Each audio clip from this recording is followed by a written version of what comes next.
Crops are emerging across Oklahoma, and Brian, right now people need to be thinking about some soil fertility issues. Yeah, absolutely. And depending on where you're at in the state and if you got any of the rains that could have come through this last week, we've got, a crop in the field, whether it's winter wheat or canola, it's in the field, it's doing okay.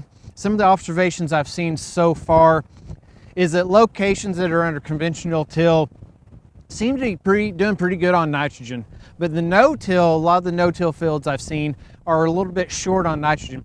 Part of that's going to be because in the tillage operations, we're breaking down organic matter, and that immobilization from the available nitrogen taken up into the straw to break it down and release has happened quicker than in the no-till.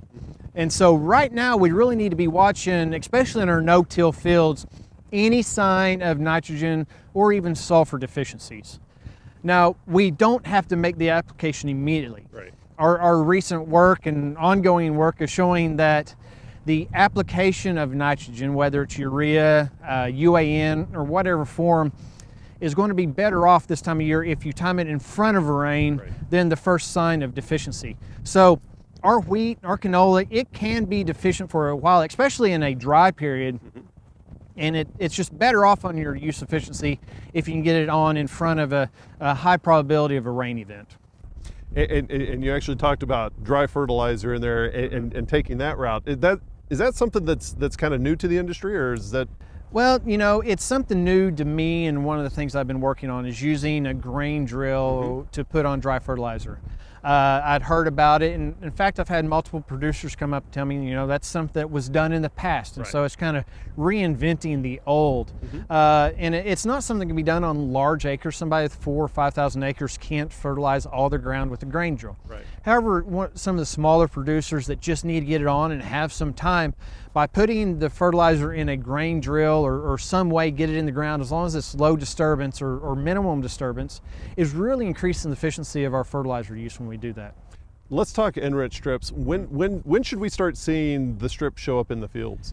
Based on what I've got going on right now and what I've seen out there in the field is if we get the rains, if you get the rains right now and we get growth, the likelihood is we're going to start seeing some of these show up. Now, you got to have enough growth, so it's one of those things, the plants have to be big enough to use enough nitrogen to become deficient. So, at the time where you start having 50% canopy closure is often where we'll start seeing those strips. Right now, as we're talking, it's a little dry. We haven't had rain in nearly a month or better in many locations, and so there hasn't been a lot of growth. But as soon as we get some rain, and if we maintain warm for a couple more weeks, we'll probably start seeing those showing up. It's not too late to put them on. If you haven't got them on, get them out there, get them on in front of a rain using UAN, using urea. We're putting push spreaders into the county offices right now. If your county office doesn't have a push spreader to apply, let them know to contact me and I'll send them one right away. There's actually an event coming up here in the next couple weeks that's going to help producers in these fields.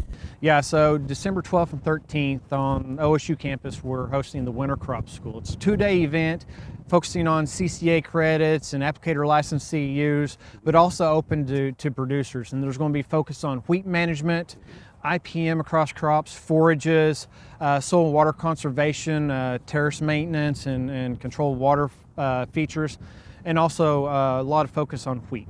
Okay, and for more information on that, check out our website, sunup.okstate.edu.